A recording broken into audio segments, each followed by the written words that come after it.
crawls its way under your skin. Just got out from the things they spout, and it will make you shout. Give me that good news, because I'm tired of the same old shit. And the good news is it's time for the Grounds with Giles and Jones, brought to you Factory. It's almost that time of year where, you know, your fantasies, you can make them come true. You dress up by anything you want. Halloween. Fantasy Factory McHenryIL.com. 815-385-7399. Check them out. Find your costume, whether it's for Halloween or, you know, just because this is what you want to do because you do you, boo.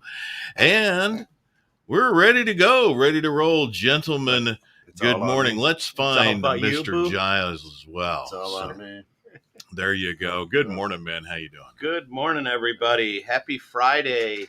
And it has officially happened, hasn't it? What's we that? have frost on the ground. Yeah, it was beautiful. Chilly morning. Chilly, beautiful morning. Kind of wakes you up and you're going, okay, we're into a new season. You know, where do we go from here? Where do we go from and here? Of course, we are the show that join us. Be part of the show today. We got nothing. We got nothing. Yeah, that's Literally, it. We got nothing. We got nothing. It's just been a busy week. You know, the pre-show meeting got pushed a couple times, and we just got nothing. So our green room was empty. So, but my tank was full because I got to spend the day yesterday with my dad. Yeah, so that was cool. Yeah, we went down to the Meekum car auction down Where was that? In Schaumburg. Down in Schaumburg. Yeah. At the new convention center thing, or at the Renaissance. It's been around for a while, but yeah, that's our yearly Mecca. Yeah. Type of thing, you know, to go down and talk crap and look at cars and, you know, see people you don't see. How much that often. cost to get into? $50 or something? I think it's 20s. I don't pay. Yeah. I know one of the people that run the joint. Yeah. So I'm lucky enough to be blessed with getting some free entry tickets and stuff. But I mean, if you're complimentary tickets, which, you know, we should do this. If you're lucky enough to, you know, be able to go down and check it out. If you like old cars, you know, hanging out with the fam. I think so, yeah. You know, it's good stuff. Yeah. You know. It's important to have that fun bonding. Did you put a bid in on anything? No, we didn't actually bid on anything yesterday. No? It was, no, actually yesterday was just hang out, talk, relax. Yeah. It's actually the first year in probably 25 years that we actually did not make a bid. What was the best? What was the one car there that you would have? Was there one where you were just like, "Whoa, a Mustang rolled across," or what was it? Actually, it was a completely original '67 Mercury Comet Cyclone GT. Whoa, copper. Yeah, it was a copper, and it was all faded. I mean, it was great patina. Yeah, you know, I mean, something just get in and drive. And so it got the 351 in it. It had the 302. 302. Yeah, no, just a little 302 2-barrel, nothing super crazy fast, but just a sexy car, you know, the way when they used to make cars, you know, not bad, nice but it lines. was snappy because it was so small. Right. Yeah, it was a small car. It was almost like it was like the Mustang on steroids, you know, and so. You're gonna have to forgive me. Got allergies with hopefully the frost will kill a lot, but right about now in the Midwest, here in the United States, it's harvest time, so there's a lot of dust being kicked up, and my allergies are acting up. I apologize. My COVID-19 allergy is really acting up. Is it hitting you hard? It is. Is it hitting you hard? Well, I can hear that. So let me punch you in the arm. That's right. You know, that'll Give me help a you. shot. Yeah.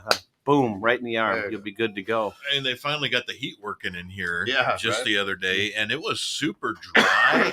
And like, I think all of the dust came out. Like it just was just like, because it was rough in here the other day. Yeah. Well, so yeah, you look good. You're still doing the working out. How many days a week you getting in? Try to do 5. Don't always make them. Today we didn't have it. Today my trainer is on vacation or took a weekend for him and his wife, which is good. You know, taking time, personal time for yourself, which is kind of what yesterday was for me and my dad. Yeah. You know, go out and just try not to think about what's going on out there in the world and just kind of enjoy a hobby we've had since, I probably 12 years old that we've been involved in cars and playing and, you know, but just kind of go out and decompress, give yourself some me time, you know, or the, what's the way that everyone talks about giving yourself some personal time to go in and just a little bit of space and do you hang out. That's good. That's good for you. You look good. Oh, thanks. You do too. You do. I was well rested. Yeah. Well rested. Yeah. I almost took a nap yesterday. I was going to crawl inside one of the cars and just fall asleep. I went to bed like at 9. It's been such a crazy kind of stressful week. End of the month always is. But it's, so at 9, I was like, I'm going to bed. My wife's like, you're going to bed? I'm like, I was out. And you weren't inviting her. No, I went to bed and, I wake up at 12:30, middle of the night, like, hey, I'm well rested. So I must have slept hard for those 3.5 hours. Man. Oh, it's 12:30. I got to keep sleeping. Got to go back to bed, right? Yeah. Right. And get that rest, get that brain refunctioning. Yeah. That's important. So your favorite actor, Alec Baldwin, killed somebody. Shot somebody yesterday. Seriously? Yeah.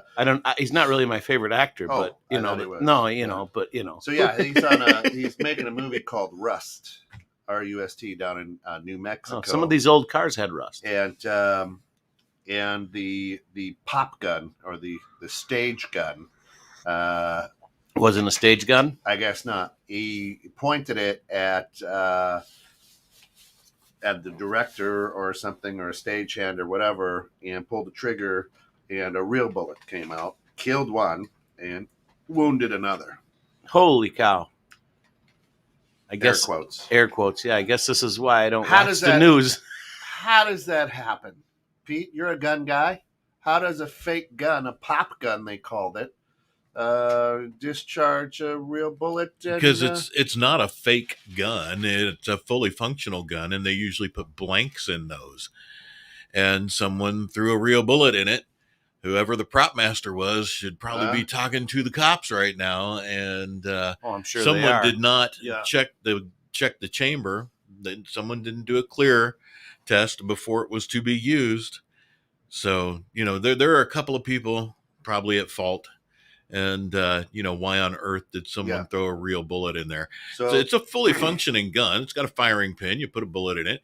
You usually just put blanks in. Blanks meaning there's no actual bullet to discharge from the cartridge. It's just gunpowder. Just the gunpowder to make the bang. Yeah. So Baldwin, Rust is they're doing it down in New Mexico. It's a Western. It's Western. So he fired this prop firearm on the movie set, killing the film's director of photography and injuring its director. Halyna.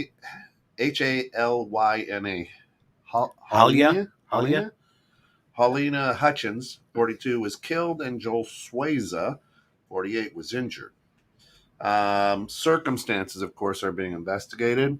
But I've gotten to a point where I'm like, I don't believe anything. No, that's not an accident. Especially when it comes to Hollywood. Right. Well, that's not an accident. You know what I mean? Come on. I mean, right. Are we going to find out that this 42-year-old, was going after him for sexual harassment, or she's having his baby or whatever? Yeah, it'll come out. That'll come out, and now that we're doing local top 10 news, I mean, I feel right now that we should probably do a traffic update here in McHenry. With the fall weather, traffic update, people. If you're coming down Route 31, it is slow heading southbound on 31 past Gary Lang by our station over here, 216, and that's the most unusual radio show in the world, high above Tunyon Brothers here. What's Shayna say? Good morning, Shayna. Morning, Shayna. Facebook user. Something. And hey, good morning, Tim. She says a lot. Yeah. She says a lot. Let's see. What's she say there? She says, I've been binging on docs covering the latest military AI weapons. DARPA, ethics of neuroscience. Did you know we have an unmanned Pegasus aircraft that works independently of human decision-making? Yes, I did, as a matter of fact. They make it virtually invisible by projecting the top view of the to the ICD bottom. No kidding. Good morning. Yeah, that's been around for actually quite a while. What is the ICD bottom? The bottom of the aircraft. It's an AI aircraft. It operates. There's nobody controlling it. other than the programs and where they tell it they want it to go and what to look at, and then it actually, just like it learns its paths and what it's we like want it to look at. It's like the little robot vacuum cleaners. Yeah, and it comes down to recharge and refuel, etc. And then it takes off again, and it flies around and looks at stuff. And what it does, it has cameras on top that take pictures of the sky, and it's got a screen projects on the it down below like and LED projects screens it on the bottom. so if it's you're invisible. looking up, all you see is sky. You don't see And if unless you're looking down, able to catch it. Yeah. Because it flies super, super freaking high. Yeah, LCD. Like Oh, Yeah. LCD. Yeah. He said I'm ICD. sorry, Okay. ICD, yeah. That's why I'm like, what LCD, the heck is an LCD? ICD? LCD body. Oh. Yes. But it flies super freaking high. So unless you happen to catch the ripple, if you happen to be looking in the right spot, The right with time. a telescope or whatever it is you need to actually see it very clearly, you won't catch it. I mean, it's super freaking high. It's almost stratosphere level where it flies. It's very cool. It's cool, but think about that though. That's also scary, right? I mean, AI, artificial intelligence. Where is it going? Where is it leading Well, us? China just did the supersonic missile. Yep. This week, right? They're way ahead of the United States on that. They went pew pew really fast. Yep. So I mean, which means unlike other missiles, we can defend those. This goes so fast, there's You no can't way even to track defend. it. Yeah, Yeah, that's scary. And they launched one this week. So let me ask you this, and let me ask for our listeners. Good morning, everybody. AI. One word. Describe. Oh, that's been most of my life. Right. Yeah. But AI. I mean, describe in one word. What is that? What does that? Does that scare you? I mean, is it? No. You don't think like that's something that's just going to eventually just take over? No. No. If it's thinking for itself, we don't even control it, and it just kind of does its own thing, and it starts getting on certain paths. The issue is we as humans, so it's like talking about God, right? Humans try to lump God into a human form and I can't fathom the energy that has created the universe, right? It's too big for me to imagine. Isn't that what most Christians believe, though, that God is a human form? But or AI is the same way. A lot of the decisions that people make are psychological decisions. Artificial intelligence doesn't have feelings. They don't have the psychological. They're programmed, right? So when they learn and adapt. When you watch things like Will Smith's movie, with the robots, iRobot, iRobot or whatever. It was Not called. ICD, iRobot, right? Yeah. Artificial intelligence doesn't have human emotions or that psychology. Right. It is no thought process. Right. It's just A plus B equals C. They do it. So it can't go, you're a threat to me, so I'm going to kill you. That's AI. Well, I mean, why can't Shana noticed it can be equipped with kill decision. Right. But that goes through an assessment process as to known threats, known criteria. Right. How to react. It's very reactionary based on programmed information. Yeah. Kind of. So, but like, to Kent's point, it can't emotionally go, "Ooh, you're a bad person. Let me do the kill." Well, that's the scary part, because for me, there's no emotion involved in it, right? So, I mean, any decision really that has to have some type of emotion thought process behind it. Otherwise, it's. Give me an example. I'm not following you. Well, I mean, you don't say something to somebody, right? Because you think about maybe how that's going to affect that person. It's the emotion, how that's going to make them feel, how that's going to make them react, right? Artificial intelligence, as you're saying, doesn't have emotion in it. So it's just going to do it because it was something that was calculated, or something like the if-then type statements that we have, right? Yeah. So if this is happening, if I see a truck that's got a long, skinny tube on it, is that a missile? Do I take that out? Well, you got to assess, right? As a regular pilot flying, he's assessing if that's really a missile. The AI potentially not going to look and if they shoot that missile, let's say, and it blows it up or gets rid of it, what's going to be the aftermath of that action. Well, I think AI doesn't have that It's all programmed in process. Sure. And right. Depends Exactly. what the artificial intelligence is used for. Right. But It doesn't scare me because I don't think it's robots are going to start taking over the world. Well, I think artificial intelligence scares me because I think it's taking away a lot of us as humans' thoughts and rationalizations. How's it taking away your thoughts? Well, not taking away my thoughts, but I mean, as we get farther and farther and deeper into this artificial intelligence world, right? More and more decisions are taken away from us. For example, talking a couple weeks ago about adaptive braking, right? It's taking your decision out of going faster, going slower, braking, changing lanes. At what point does it stop making decisions for us and telling us maybe what's better or best? AI is self-learning, Shayna says. When they tested two against each other, they developed their own language within hours. That's true. And that's scary too, though, right? I mean, now you got two computers talking to each other, telling each other what to do for, let's just say, the better of what their programming says needs to be done. And they promptly and there's no emotion involved in it. When they discovered they could no longer understand what they were talking about between each other, and because what it was is the artificial intelligence algorithm that they had developed for the self-learning assessed all the languages that have been programmed in and said, okay, these are all very inefficient for us to communicate as quickly and fast as possible. And they did develop their own language. Boom, boom, boom.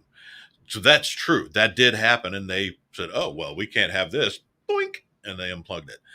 Boink. That's one reason why I really am not too worried about AI. Right. It requires power to work. Right. You don't want it to work. You just go boink and unplug it, and you're kind of done. Right. That's it. I mean, you'll get your goofy nerds out there. Let me change the name of Facebook. I'm going to run the metaverse. Metaverse, yeah. Right. $10 billion. Right. Yeah. $10 billion. But no, I think you live in a fantasy world if all of a sudden you think robots are going to become the police. It's not a fantasy, but I mean, it's the way we're going.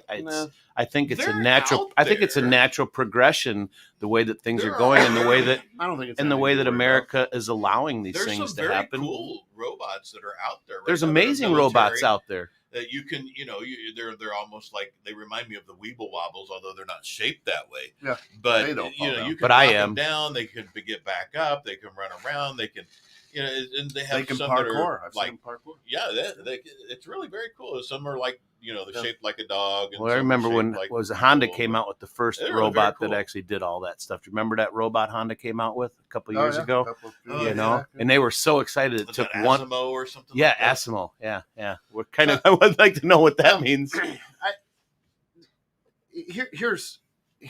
Let's be honest. You're obviously concerned about it, but boy, human beings have made this world a sensational place to live in, right? Let's be honest. This world is a freaking bag of mixed nuts. Oh my God, 100%. And hey, let's do this. Let's replace all the news with artificial intelligence. It already is artificial intelligence. Shayna strongly disagrees with you. You cannot be further from the truth, Kent. About what? Ooh. All right, Shayna, calling Kent out today. About what? Yeah. But I mean, so doesn't that doesn't and spark even the little bit of thought or interest in you knowing that AI is going to, I mean, it's getting more and more involved in our everyday lives, right? And you're not afraid that at some point that programming, as we put it, is going to start telling us what's best or doing what's best based on algorithms, not on what's best for us. And that's what scares me. I like the technology. I like technology because there's a lot of good things about technology, but there's also a lot of bad things that are, I feel at this point, are being used to its advantage to, I don't know, kind of put us as humans at a disadvantage because it's taking our thought processes and it's making people just accept things and move. I can't do anything about it. Well, to Shayna's point earlier, she said that she just read 60% of training is done by AI. There are training or trading? Trading. She says trading. So trading. like trading on like the stock market and all that kind of stuff. And there are some fantastic, amazing programs out there that a lot of the larger corporations use to assess and monitor stocks, and they just set the things loose, and they get the parameters on it, right? So they keep an eye on it, and it's a very large percent. In that respect, that's great. That's cool, because then it makes it easier, better, safer, so to speak, for us as investors, right?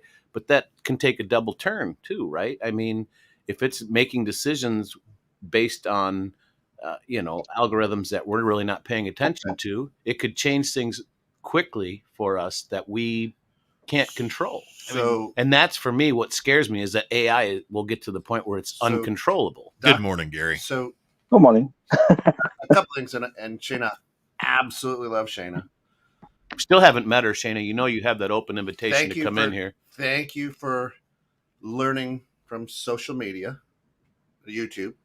So we're going to put a question mark there. The other is our good friend. What do we know about Dr. James Giordano? Doesn't he make pizza? Well, he is a professor in the departments of neurology and biochemistry. Oh, that's interesting. Not a lot of artificial intelligence at Georgetown University Medical Center, Washington, D.C. He's the chief of Neuroethics Studies Program and co-director of the O'Neill Pellegrino Center of Brain Science. Okay. Love brain science. Has served That's a very important on joint staff of the Pentagon and is the head European Union Human Brain Project. Okay. To which he says, basically, in one of his lectures, basically says that torture of civilians is permissible, and that neurotech may, quote unquote, uphold a higher moral standard than other forms of torture. I would agree with that, as a matter of fact. Yeah. It's a raw statement. I'm still trying to digest that. He cares nothing about the Constitution of your rights. He apparently does not know. Oh, is he part of the government? Is, or that it can carry the death penalty. Is he part of the government? That he doesn't care about our rights? If you're going to a doctor, you might want to get a second opinion. Well, always. No, but let's look at the pure statement of fact on that. And maybe try to wrap our minds around where he's coming from with that approach. Yeah. It's an intellectually philosophical argument. AI would administer torture in a more ethical and efficient manner than would necessarily a human who is administering the torture, because the very first thing we go to is, if you have a sadistic person who's administering the torture, and realistically speaking, you want some person who, if that's their job, that's what they're being paid to do, you want them to have some level of sadism so that they can get through their job. But that means they're going to enjoy it. There's going to be a pleasure factor. There's going to be something really enjoyable about torturing another person. Therein lies the conundrum of the ethics argument. So would AI remove that enjoyment, that pleasure level, and go right for the most effective approach? I think that's what he means by saying that. Yeah. So, can you repeat that whole statement? I'm sorry. I was shoving Kent a THC gummy under the table. You guys are like, right, we got nothing. We're getting stoned. We got nothing. We want to get high this morning. I get. Okay. So what? So what's wrong with that? Boy, this has just been a crazy week. With having an artificial intelligence do the legwork, information extraction. I think much more efficiently. Okay. So I'm just. And then now, Shayna, you could just simply say maybe you should watch his West Point lecture rather than imposing the adjective of silly. It might be silly. Yeah, I was going to say it might be silly. But Could that's put it on perception. TikTok. Right. The silliness is the perception. So again, this guy, I don't know anything about this guy other than what you've just read. Right. But in the roles that he is filling that you've talked about, he obviously has a very clinical level of skill and knowledge and experience that with the human brain. So that's his job, is to assess how to extract information and do it most efficiently. And she says, true. She says it was snotty. So, I'm just saying you may want to get a second opinion if that's the doctor. You always want to get a second opinion. I mean, depending on what you have. I mean, because doctors are not God, and they're not always right. And where I stand is I'm a constitutionalist here in the United States. And if there's somebody who doesn't believe in my constitutional rights, then I question them very, very hard. I like that. Question. Right. I don't argue that. Question everything. Right. Right.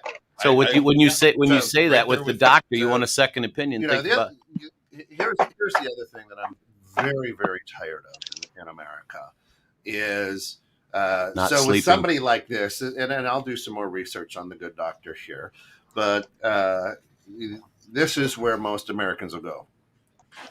Hitler was the same way. Everybody is compared to Hitler if they don't agree with the Constitution here in the United States. Hitler had our rights, right? Yeah. Well, this is Nazi Germany all over again. Would you shut up? There have been worse leaders. There have been leaders who have had more mass genocide than the World War II guy, Adolf Hitler. But we can't compare anything to anybody else because of our limited breath. Right, John, the world. Well, going kind of jumping back real quickly. Yeah. I'm squirreling right now, but going back to the fact that I was just at a car auction. Yeah. Hitler was the one that had Ferdinand Porsche make the VW Bug, right? Yeah. The people's car. Mm-hmm. There was a lot of Beetles there yesterday for sale. Mm-hmm. I really wanted to buy one of those. My wife is a fanatic for VW. 68 was my first car. Yeah, that's a badass car. But VW is my wife's favorite vehicle. Gia. Yeah, I've probably had 10 Carmen Gias over the years. They are so fun. Fun, slow as shit. Oh, yeah. But you could make those motors stupid fast real easy. Yeah. The one I had and AI might help that. Okay. The one I had was stupid broken. In fact, my dad took it, and at one point he was driving down the road. It was so rusty that all of a sudden, as he's driving down the road, he was, instead of staring out the windshield, he was staring at the steering wheel. The seat fell through. That's a really common thing for those too. The seat pans rust out. The floor pans. Yeah. That's the entire car too. Yeah. Hey, by the way, Gary. Hello. Welcome. Good morning, Singapore. Thanks Good evening. for chiming in with us. We're all over. We said our thing tonight. We got nothing today. It's been a good week and a weird... Isn't that the story of every week? We got nothing today. Hey, calling us out. Singapore, here to you. Here to you. Could we mute that guy? Yeah, can we mute Singapore over there? 1938. Was it 38? Yeah. Okay. Oh, thanks, Dad. Yeah, there's my dad. Hey, Dad, I had a great day yesterday, bud. Thanks for coming with. But yeah, I think artificial intelligence, robotics. A lot of people, in my opinion, and Gary, you might find this correct as well, or different from Singapore. Here in America, is a lot of us are still stuck in the industrial age, and we got to twist wrenches and things like that. Well, I mean, a lot of industries now depend on artificial intelligence and robotics to do the work, and a lot of us are, oh man, it's putting people out of work. No, it's just we got to get different skills now because right. It's adapt. Right? They have to adapt and go. And I think perhaps there are some jobs that they shouldn't do. That it's much better, much more efficient, much safer for. And I think that's where the problem lies, because I think in most minds of the American, the quintessential American worker is one that holds a wrench and a hammer, wears a pair of jumpers, dives into the machine, comes out with a grease and oil in his hand and thing, but then the job is done, the work is done, and he's happy about it. He goes home, have a beer, have dinner,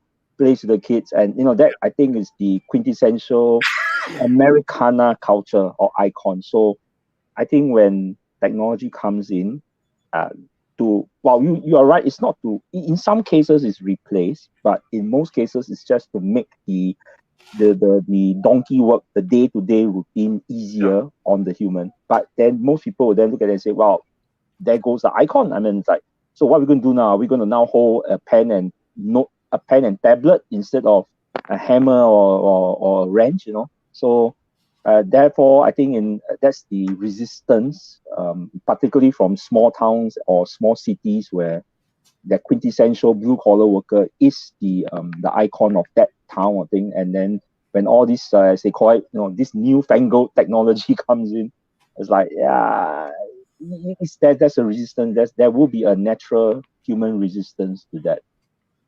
For that, but it's a long. Again, it goes to the age group. I think the younger ones are probably more. Yeah. They grow up in it, but perhaps the middle age, maybe from.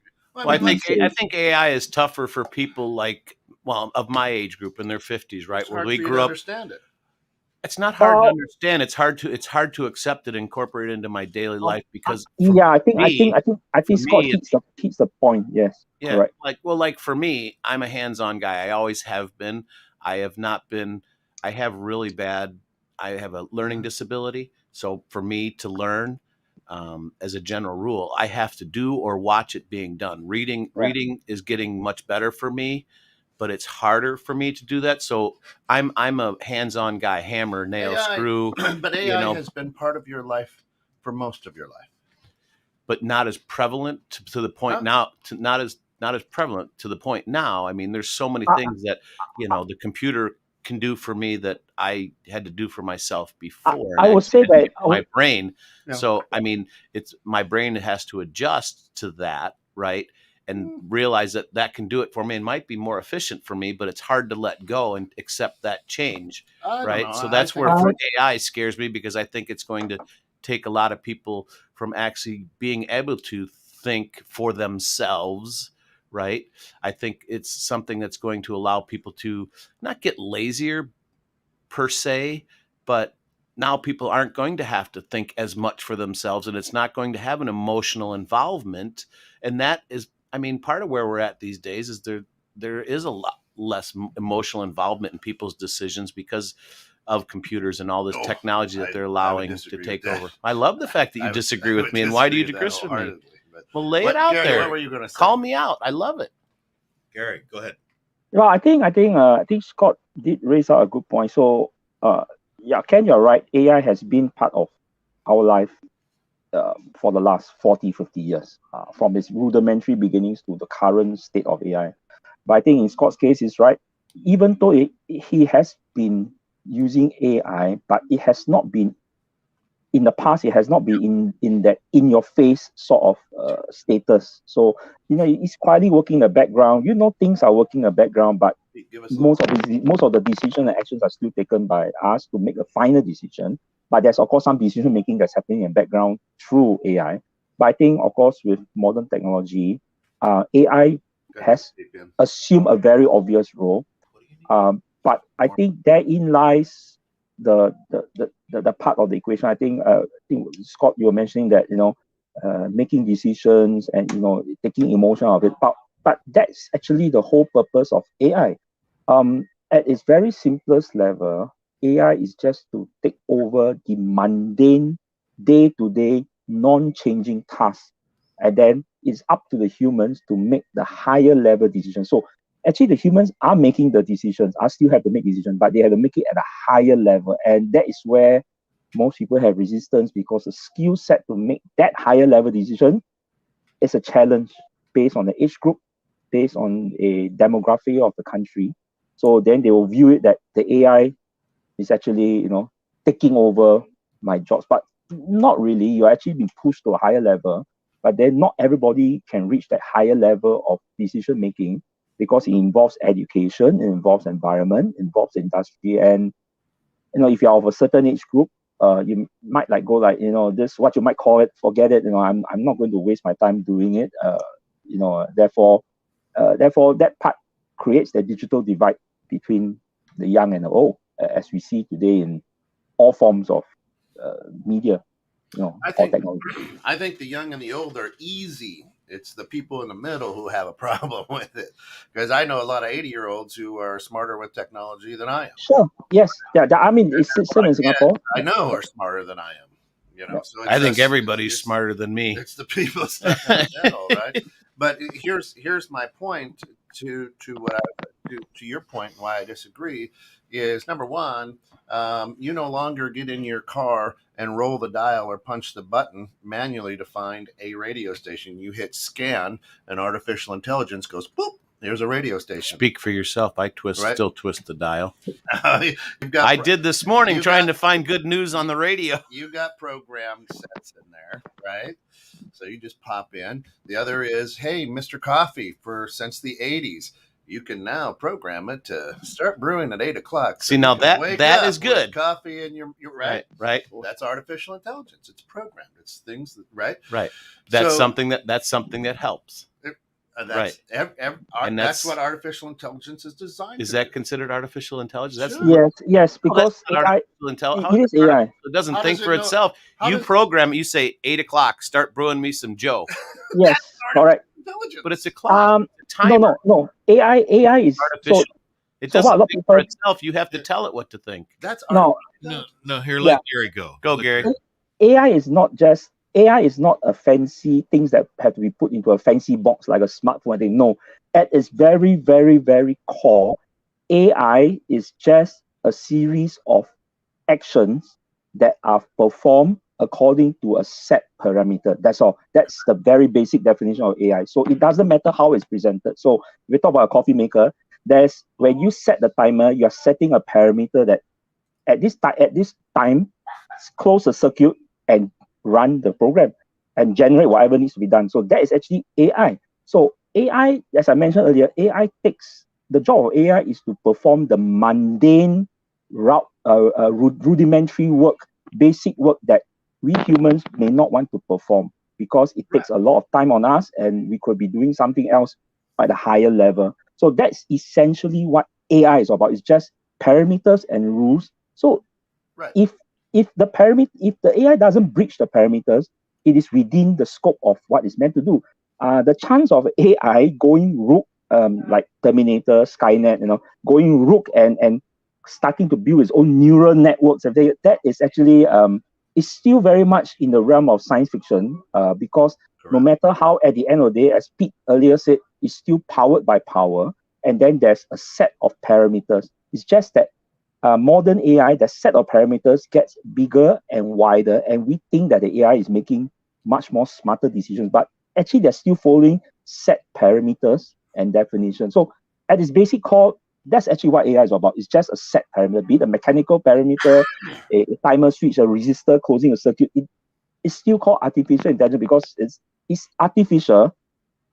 It looks intelligent to you, but it's actually artificial, and it's because it's artificially created by human beings. That's what it means, AI, at its very rudimentary understanding. The ghost just moved our studio ghost just threw the remote on the floor. That was weird. The remote literally just jumped up off awesome. The TV. He's been acting up the recent mornings this week. He's been. We do have a studio ghost, and he's been a little. You might check the cupboards for gremlins. It might be hiding inside there. On Tuesday, he made this thing talk, and it's dead. Yeah. Honor and I were sitting there, and this thing talked. We're like, what in the world? Yeah. Dude, we told you to leave stuff alone. Yeah, that was awesome. Just literally. Yeah, Shayna says it was her. She's like, let's go back to cars before my head explodes. But this is why. Yes, it's self-learning. So it's like you've seen the Husqvarna lawnmowers out there that mow your lawn. They've got Roombas, right? They've got that at Bull Valley Country Club. Did you remember seeing that at our golf outing? They're cutting the grass and then picking up balls too. Yeah, and this is artificial intelligence because it learns where your furniture is in the house as it's vacuuming, right? Those Roombas and whatnot.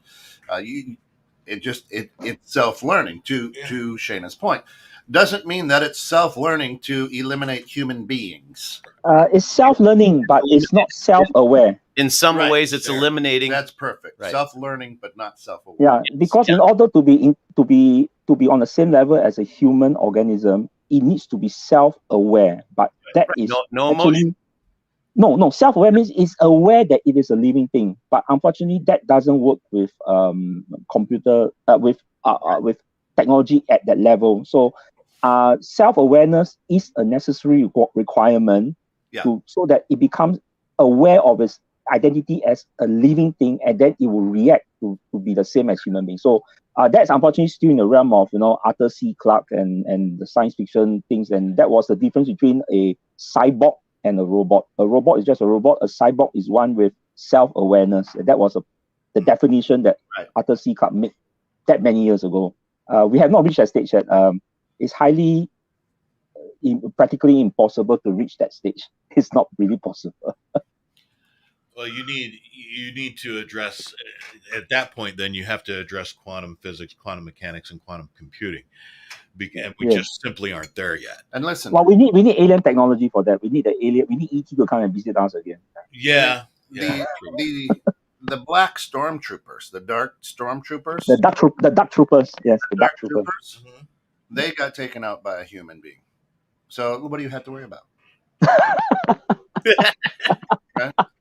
Well, see, I love robots. I always have. I mean, there's one up in the corner up there.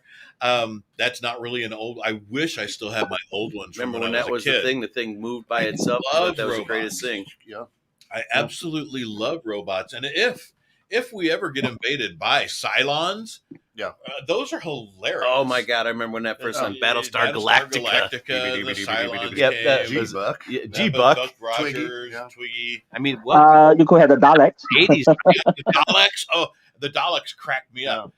Freaking trash cans with a lid on top. Yeah, and they're the most evil thing in the world. I love Shannon. She's just throwing bombs out there. The Havana syndrome. Yeah, no, very, very real. Havana syndrome. Yeah, we need Shayna in here. Supersonic. We need Shayna in. I'm telling you, Shayna. One of these days, you either got to come in the studio or you got to click that link. Click the live link. That is we really love to hear from you and value your opinions. You got some great comments. I think either she has to come in or you guys will go to a place and drag her in. You send that link to 216thenet@gmail.com. She said she sent us a link. Yeah, sent us a link. Yeah. So I will think about that one back in the 80s. When they had Battlestar Galactica, this is stuff that, there's so many things like, we were talking about metaverse, like with Facebook, right? All the things that they're working on and SpaceX and all these things. Yeah. They are so far advanced in thinking about things and doing things that we as typical normal humans have no idea what they're actually capable of, right? And they started that back with Battlestar Galactica, and all the robots and what's to come. I think a lot of these shows and things are stuff that's kind of introducing to us what's coming in the future in a very subtle way, right? I mean, well, look at the movie WALL-E. Anyone watch that movie WALL-E? I know, yeah, but I'm still waiting for flying cars as indicated by Blade Runner for the year 2019. It hasn't really appeared yet. my car flies; it just doesn't go off the ground.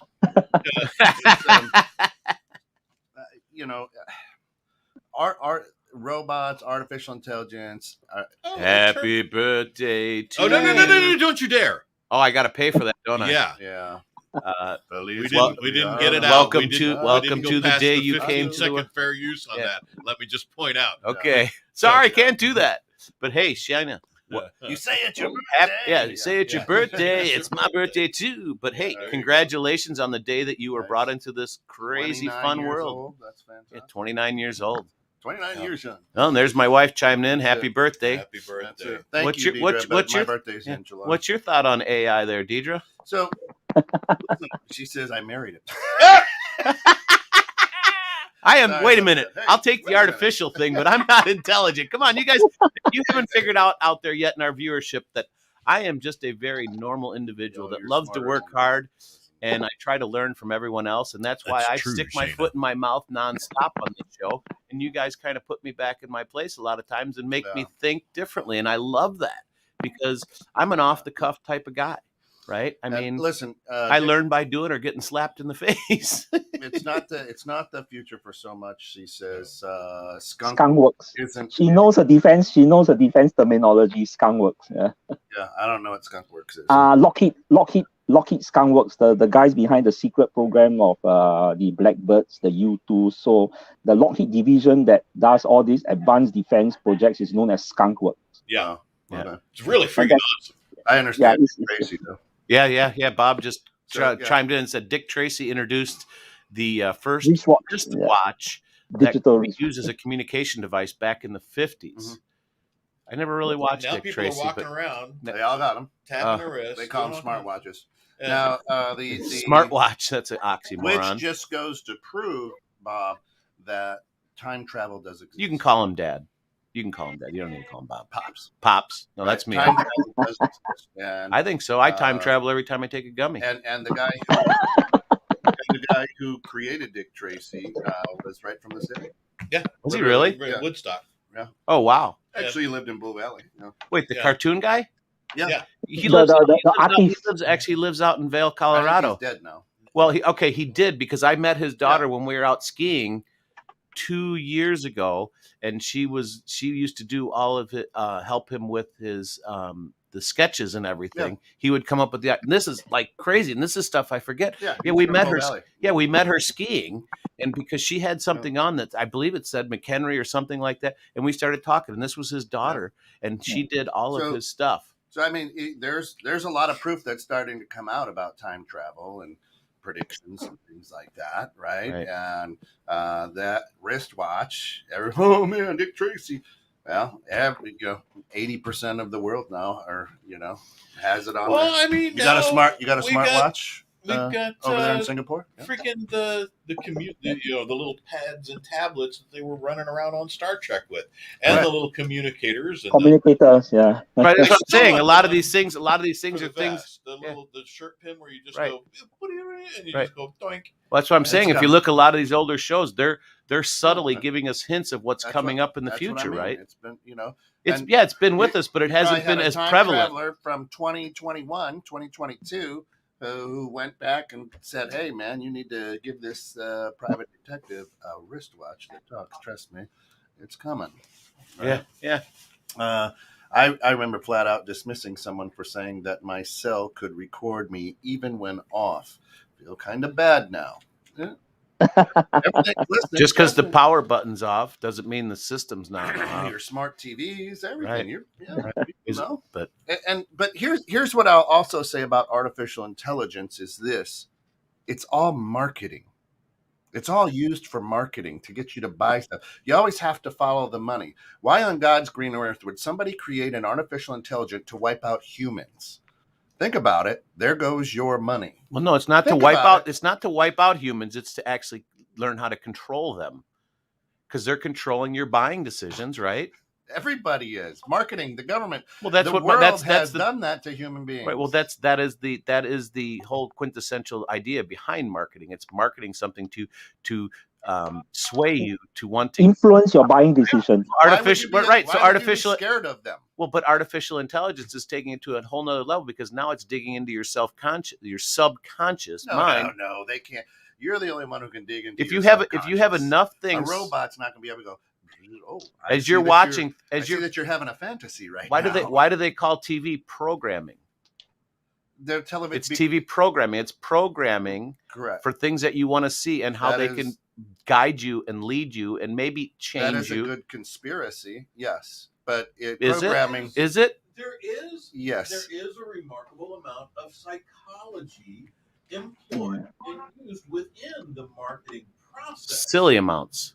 But it's not, you literally cannot, because believe me, if I could, we would be marketing to such an extent for 216 the net, where you can get caught in the net because it's the safest place to be. Caught in the net keeps you safe, keeps you. I love it.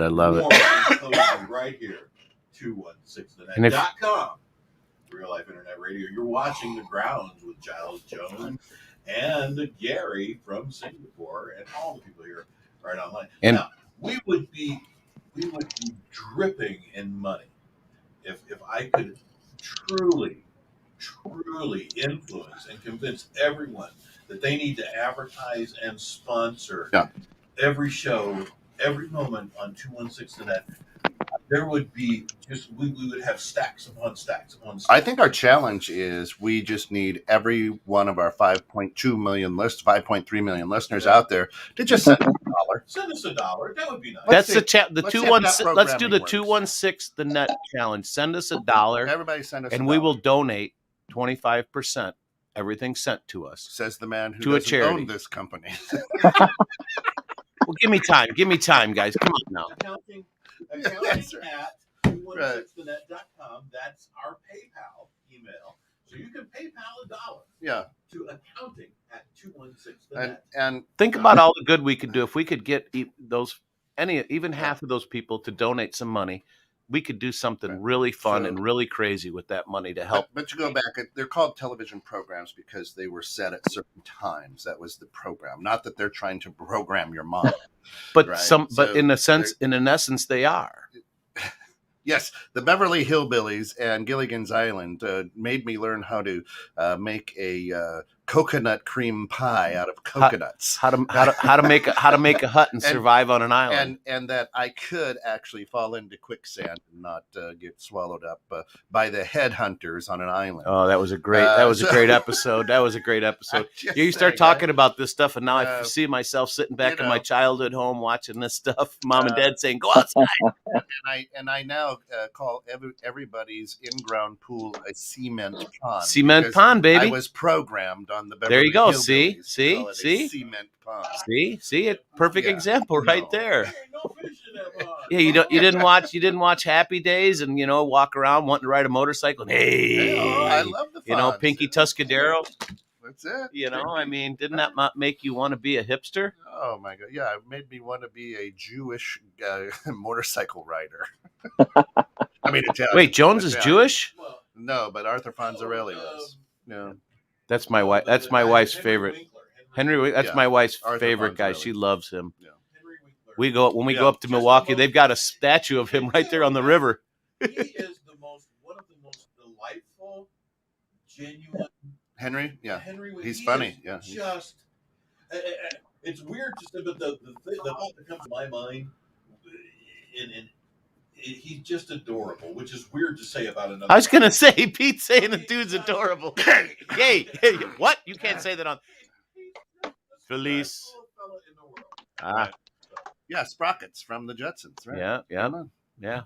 Mr. Spacely. Right? Anyway, Sale says China's collecting all your health data to custom tailor your health treatments from your smartphones and from your web searches. I don't know how health and porn work together, but okay, if that's hold on. My health treatments. Hold on.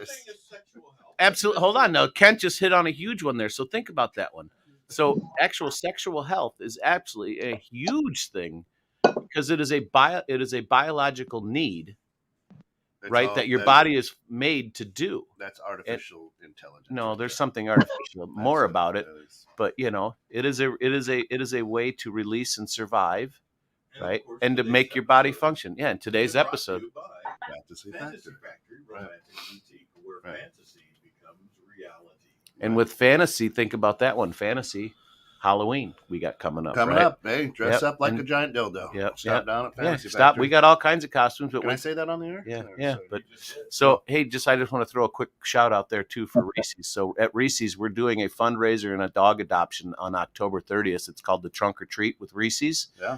We're going to have hopefully a whole ton of people out there with their cars giving out candy to the kids. Bring your dogs. We're doing a pet adoption. Scott is going to be dressed as a fire hydrant. I'll bring one of my old cars, and but we are doing it as a fundraiser.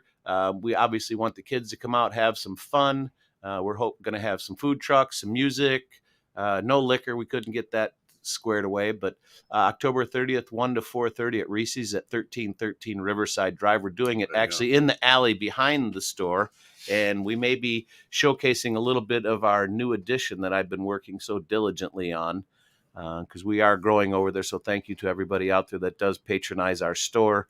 I am very blessed and thankful for that. Everybody keep supporting your local small businesses. Let's, keep the artificial company intelligence, at bay. Businesses to bring their trunks.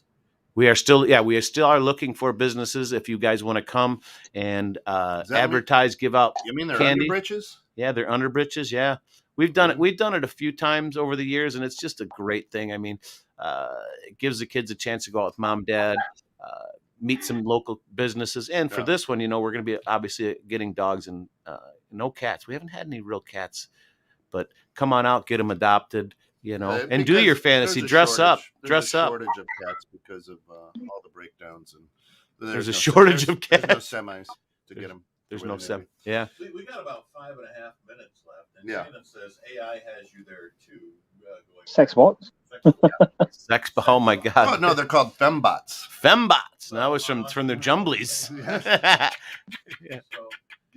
Well, Fantasy Factory does not sell sex bots, but we could if you wanted to order one. I'm sure. AI algorithm can be programmed to learn from emotional language, meaning language that uses emotional cues. Love, feelings, how you express those verbally. So it could potentially return what you feed it, insofar as that algorithm is wrapping itself around your language and your expressions that you use toward it when you're engaging that thing. So a sex bot could potentially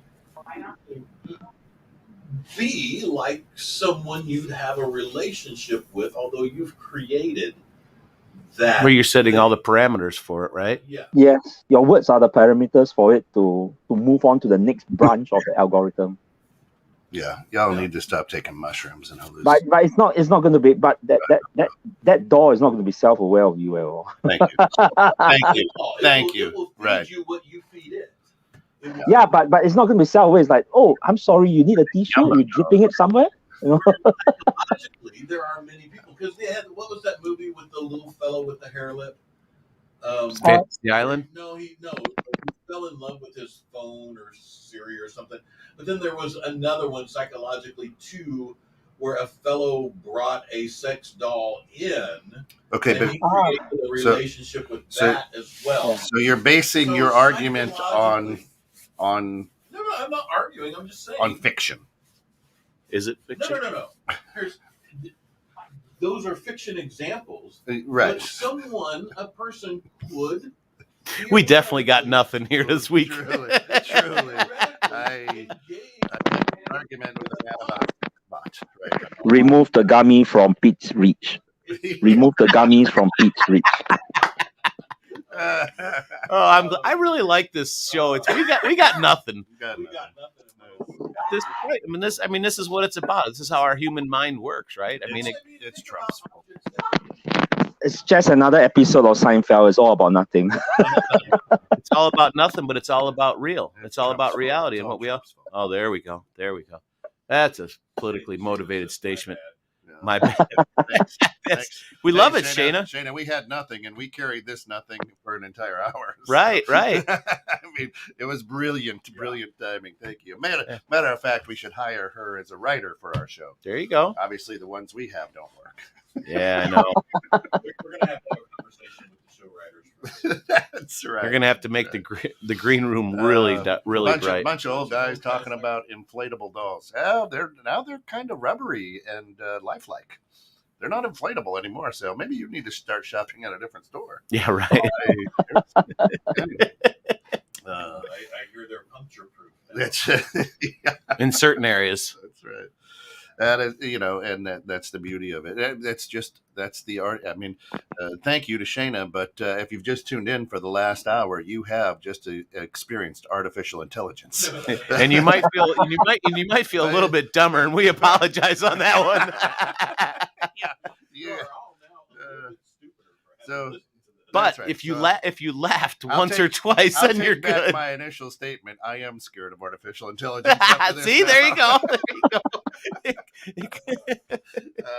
if this is taking over the G Tennessee, Chumley and Chumley. What was that one? yeah, Chumley, Pawn Tuxedo. Tennessee Tuxedo. Yeah. That's it.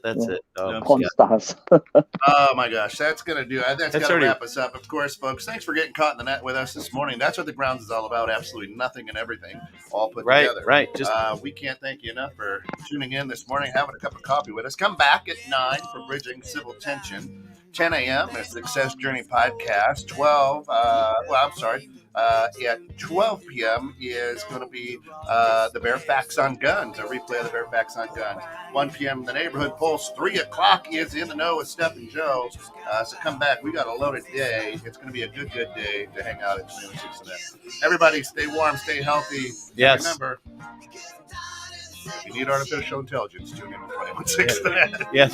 Thanks everyone for tuning in. Have a great week. Love everybody. Give all the people that mean something to you love and a hug. I don't know what's happening. That ghost is going at it again. It is. That's playing with everything. See, our show broke, guys. Yeah. It's that artificial intelligence is mad. Yeah. But thanks again, guys. Go out there, do what you know is right, love one another, and you know what? Share some happiness with everybody. Be grateful for who you are, what you got, right, and what you do, and accept the fact that only you can change one day at a time. Love you all. Be good. Be happy. Be safe. Brown.